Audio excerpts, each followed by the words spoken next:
પ્રશ્ન 1. જે ફ્રેમમાં માત્ર એક જ માપની બ્લેડ ફિટ કરી શકાય તે હેક્સોનું નામ જણાવો. જવાબ: સોલિડ હેક્સો ફ્રેમ.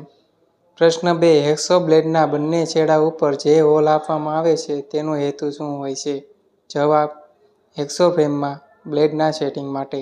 પ્રશ્ન 3. હેક્સો બ્લેડને કયા બે મટીરીયલમાંથી બનાવવામાં આવે છે? જવાબ: લો એલોય સ્ટીલ અને હાઈ સ્પીડ સ્ટીલ. પ્રશ્ન 4. હેક્સો બ્લેડની બે લંબાઈના નામ જણાવો. 250 mm અને 300 mm. પ્રશ્ન 5.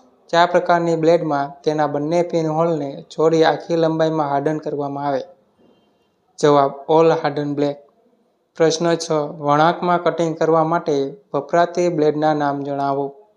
જવાબ: ફ્લેક્સિબલ બ્લેડ. પ્રશ્ન 7.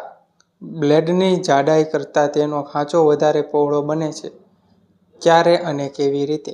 જવાબ: સો સેટિંગને કારણે બ્લેડ અટકતી નથી અને આસાનીથી હલનચલન થઈ શકે છે. પ્રશ્ન 8. જ્યારે કોઈ મટીરીયલને કાપવામાં આવે છે ત્યારે બ્લેડની પસંદગી કયા બે પરિબળને આધારે કરવામાં આવે છે?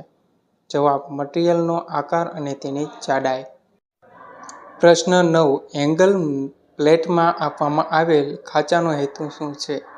જવાબ: બોલ્ટ અને નટ દ્વારા જોબને ફિક્સ કરવા માટે. પ્રશ્ન 10. માર્કિંગ ટેબલને કયા બે મટીરીયલમાંથી બનાવવામાં આવે છે? જવાબ: કાસ્ટ આયર્ન અને ગ્રેનાઇટ. પ્રશ્ન 11. સરફેસ ગેજના તળિયે આપવામાં આવેલ વી ગ્રુવનો હેતુ શું છે? જવાબ: હંમેશા નળાકાર સપાટીમાં વાપરવા માટે. પ્રશ્ન 12. ઊભી લાઇન દોરવા માટે કયા સાધનનો ઉપયોગ કરવામાં આવે છે?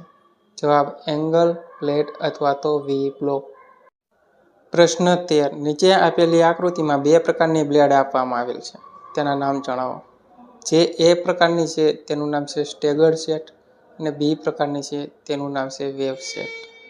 જીએસઆરટીસીની તૈયારી કરાવું છું મિત્રો, તો ચેનલને સબસ્ક્રાઈબ અને બેલ આઇકોન પર ક્લિક કરજો જેથી નવો વિડીયો અપલોડ કરું તો તમને માહિતી મળી રહે. જય હિન્દ.